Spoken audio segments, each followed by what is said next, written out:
Good morning, students of class 9. Welcome back to the online classes now. Let's do history. Peasants and farmers.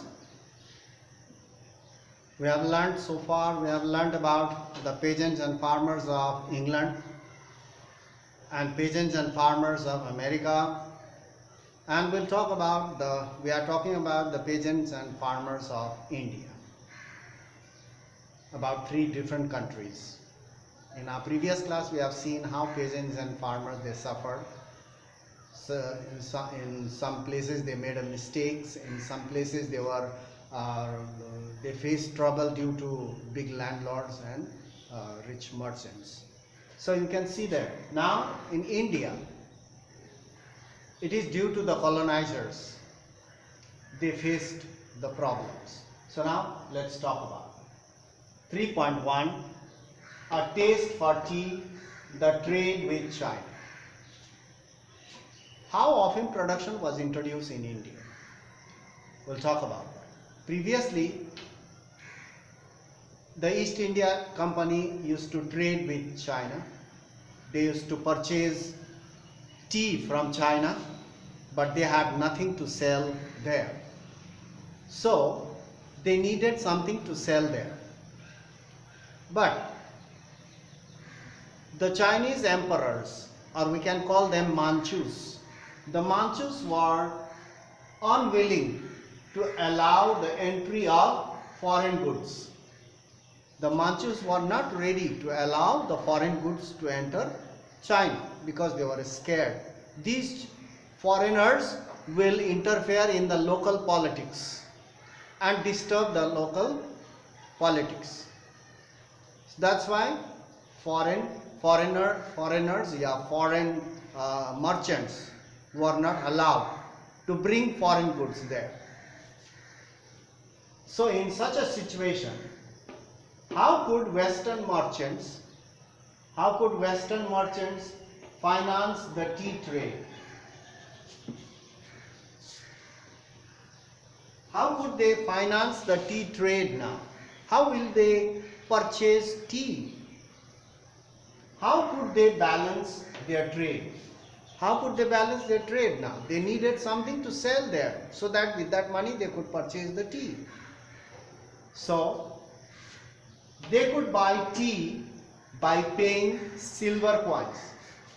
Every time they bought tea from China, they had to pay in silver coins. This meant an outflow of treasure from England.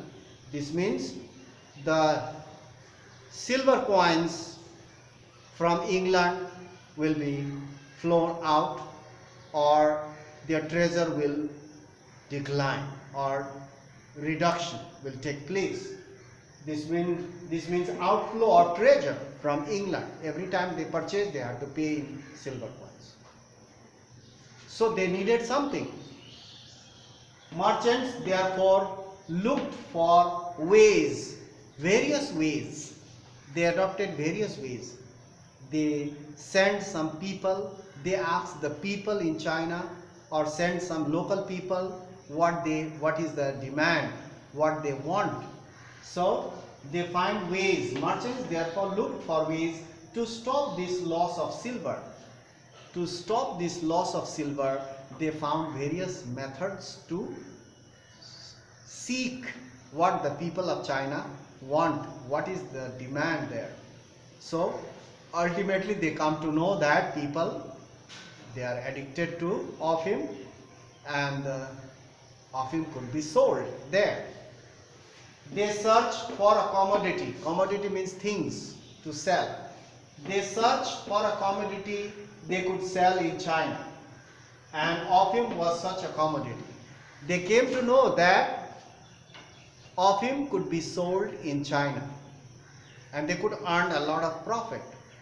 Though the kings, the Manchus, were not ready, they did not allow the foreign goods to enter China, they could sell them secretly, or they can, in one word we can say that they could smuggle that offim to China. The Portuguese, now, how did they come to know offim was such a commodity? How did they know? that opium could be sold there, because they came to know that the Portuguese had introduced opium in China in the early 16th century. During 16th century, the Portuguese had introduced opium there, and it was used as medicine. It has some medicinal properties. So it was known for medicinal properties. Opium had some medicinal properties and used as medicine there in China. It was used as medicine. But if it is taken in a bigger amount or dose, they used to get drunk or used to get intoxicated. The Chinese were aware.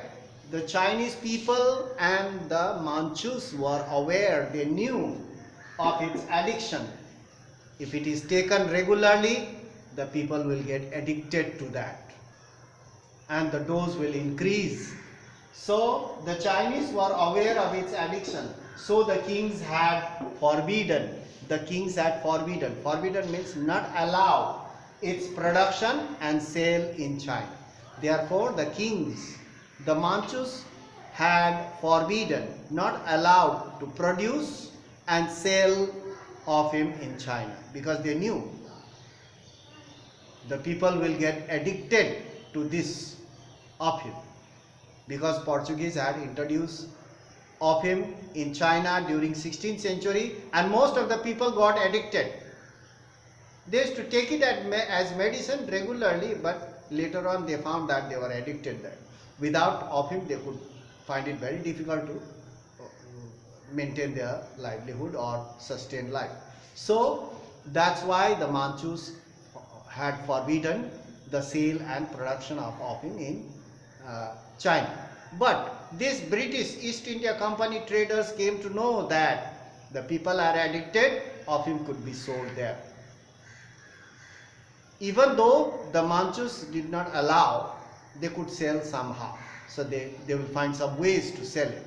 So in this way, what happened after that? So we'll talk about in our next class about this, how East India Company or the foreign merchants sold opium there and balanced their tea trade. So we'll talk about that. So, and how they grew opium, from where the East India Company got the opium. Now the Indian farmers comes to the sea. So we'll talk about that in our next class. Thank you for watching. Stay safe and go through online portal regularly. Do not waste your time at home. Keep on studying at home. That's all for today. Thank you very much.